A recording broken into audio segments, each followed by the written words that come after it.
Have you ever experienced a moment where you believed you had liberated yourself from the constraints of society, only to discover later that you were still adhering to those rules in a different form?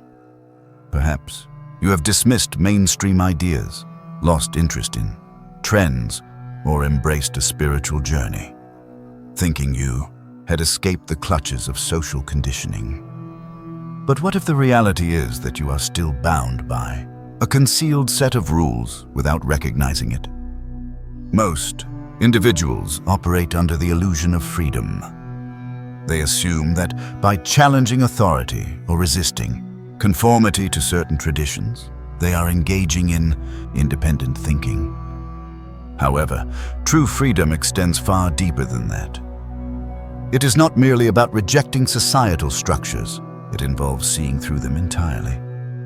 Social conditioning is ingrained so deeply in our psyche that even when we believe we have evaded it, we frequently have not. Instead, it simply manifests in new forms. Spiritual individuals often contend that they have liberated themselves from societal influences. They distance themselves from materialism, disconnect from mainstream ideologies, and adopt new philosophies. Yet, in doing so, many inadvertently embrace another set of social norms that exist within spiritual circles. While the language may shift and values may change, their underlying patterns remain consistent. The desire for belonging, validation, and identity continues to mold their thoughts and behaviors. From the moment we enter this world, we are shaped by our surroundings. Our parents instruct us on right and wrong. Schools condition us to adhere to schedules and rules. And society defines what success should resemble, what love ought to be, and what type of life we should aspire to lead.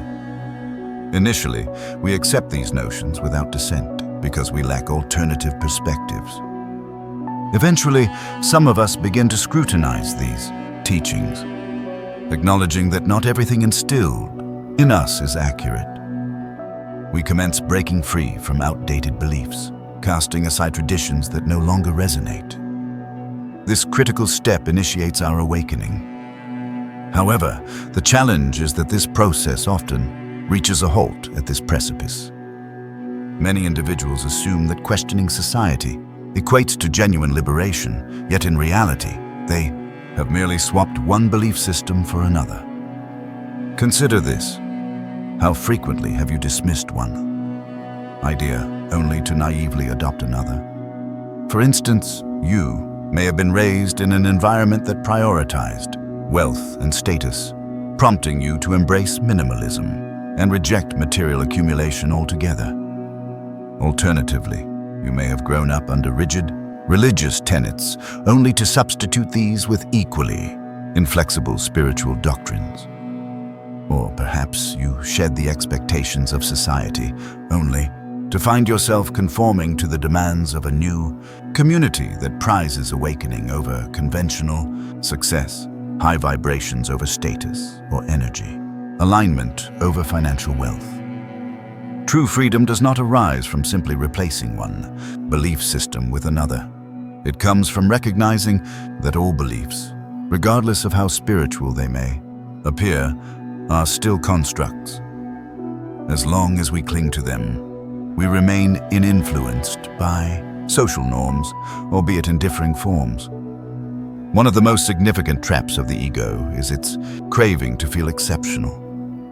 When individuals forsake mainstream society, they often replace it with a new identity that offers a sense of superiority. Suddenly, they are no longer just another face lost within the system. Instead, they consider themselves awakened, enlightened, or part of a select group that perceives the truth. This engenders a comforting yet deceptive illusion. I am different from the rest. I have escaped the matrix. I see what others do not. Yet, this is merely another layer of conditioning. The desire to feel special or unique remains rooted in comparison and separation, which is precisely what social conditioning thrives upon. It keeps individuals attached to labels, even if those labels outwardly seem spiritual. The irony lies in the fact that the very aspect individuals are attempting to flee, the illusion of separation and control, continues to play out in their minds. They have simply rebranded it. This does not imply that questioning society is a futile endeavor. On the contrary, such questioning is essential. However, genuine awakening transcends merely swapping belief systems. It involves seeing through all of them. True freedom is not derived from identifying with a new group, movement, or philosophy. Rather, it is found in complete detachment from the compulsion to define oneself at all. Many believe they have liberated themselves from social conditioning, yet their actions may tell a different story. The pursuit of approval, validation, and recognition often persists even within spiritual circles. People still yearn to be perceived as wise, enlightened, or distinct from the unawakened masses. While they may not seek approval from mainstream society any longer, they continue to seek it from their newfound community. Reflect on how often you modify your words, actions, or beliefs based on how you presume others will perceive them. Do you feel compelled to project an image of tranquility, mindfulness, or alignment with the universe? Do you hold back your anger or sorrow for fear of appearing less spiritual? Do you forego discussions on certain topics that do not align with the persona you wish to portray? The reality is that as long as we filter our behaviors through the lens of how we wish to be perceived, we remain subject to social norms.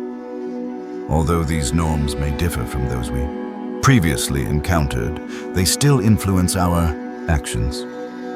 True freedom entails not having to prove anything to anyone. You do not need to convince others of your awakening, nor must you conform to any spiritual ideal. Fear exerts another potent influence that keeps individuals entrapped. Many who detach from mainstream society do so in fear. Fear of being dominated, fear of being ordinary, or fear of missing out on a profound truth. Such fear often compels individuals to reject anything reminiscent of the past, even when it holds intrinsic value. For instance, many spiritual people shun money as they associate it with greed. They throw away structure and discipline as those concepts signify control. They dismiss traditional success since they regard it as shallow. However, rejecting something out of fear is not equivalent to transcending it. Fear-based rejection remains a form of attachment. True freedom enables you to engage with anything, money, structure, success, without being ensnared by it. Fear also keeps many individuals tethered to their spiritual identities. If they relinquish their beliefs, who will they become? If they abandon their spiritual practices, will they lose their connection to the universe? If they allow themselves to indulge in material pleasures, will they revert to unconsciousness? These apprehensions reveal a profound truth. They are not genuinely free. They have merely constructed a new cage, one fashioned from spiritual ideals instead of societal expectations. So, what does it genuinely mean to be free? It signifies transcending all identities, all labels, and the incessant need for external validation. It involves recognizing that every belief, whether it belongs to mainstream ideology or spiritual thought, is merely a construct, and no construct can encapsulate the infinite essence of who you truly are. Freedom is not about rejecting one system and embracing another. Rather, it is about perceiving that all systems are merely perspectives and are devoid of absolute truth. It is the realization that you do not have to conform to any category, whether spiritual or not, to find peace. You need not validate your awakening, adhere to a specific set of practices, or conform to any spiritual ideal.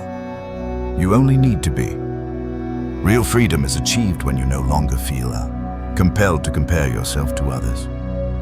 It is the state in which you do not search for worth through labels such as awakened, enlightened, or distinctive, nor do you view others as either asleep or awake, higher or lower. Rather, you recognize that every individual is simply traversing a different stage in their journey.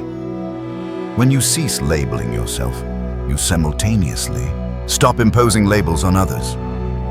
You reduce your judgments, divide less, and categorize minimally. Instead, you observe, comprehend, and accept. This form of freedom also signifies that fear no longer governs you. Fear of failure, fear of rejection, fear of being misunderstood. None of these forces hold sway over you because you feel no urgency to prove anything to anyone.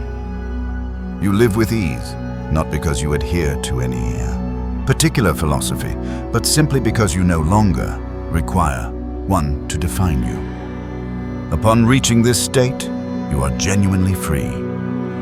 If you earnestly desire to liberate yourself from social norms, including those subtle ones embedded within the spiritual realm, you must be ready to question everything, not just the beliefs that shaped your upbringing, but also those you embraced later. Not solely the mainstream norms, but also the alternative ones. Authentic awakening does not revolve around pursuing a different path. It is the profound realization that no fixed path exists at all. This level of freedom is rare as it demands relinquishing everything, including the comforting notion that you are awakened. Yet, once you do, something extraordinary transpires.